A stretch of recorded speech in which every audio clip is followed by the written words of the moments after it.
আর তোমার প্রতিপালক মৌমাছিকে প্রত্যাদেশ করেছেন, তুমি গৃহ নির্মাণ করো পাহাড়ে, বৃক্ষে এবং মানুষ যে গৃহ নির্মাণ করে তাতে। এরপর প্রত্যেক ফল হতে আহার করো। অতঃপর তোমার প্রতিপালকের সহজ পথ অনুসরণ করো। তার পেট থেকে নির্গত হয় নানা রঙের পানীয়, যাতে মানুষের জন্য রয়েছে রোগ মুক্তি। অবশ্যই এতে চিন্তাশীল সম্প্রদায়ের জন্য নিদর্শন রয়েছে।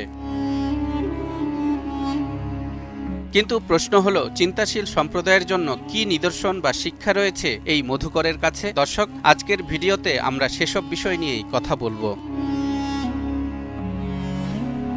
এই আয়াতে আল্লাহ মৌমাছিকে প্রত্যাদেশের কথা বলেছেন, অর্থাৎ তাদেরকে বিশেষভাবে এ নির্দেশ দিয়েছেন, তোমরা তোমাদের মৌচাক নির্মাণ করো পাহাড়ে, গাছের ডালে এবং ঘরের উঁচু কোণে। বাস্তবেও আমরা দেখি মৌমাছিরা এসব জায়গা ছাড়া অন্য কোথাও ঘর বানায় না। দর্শক, দেখুন কিভাবে তারা আল্লাহর নির্দেশ মেনে চলেছে। আয়াতের আরেক অংশ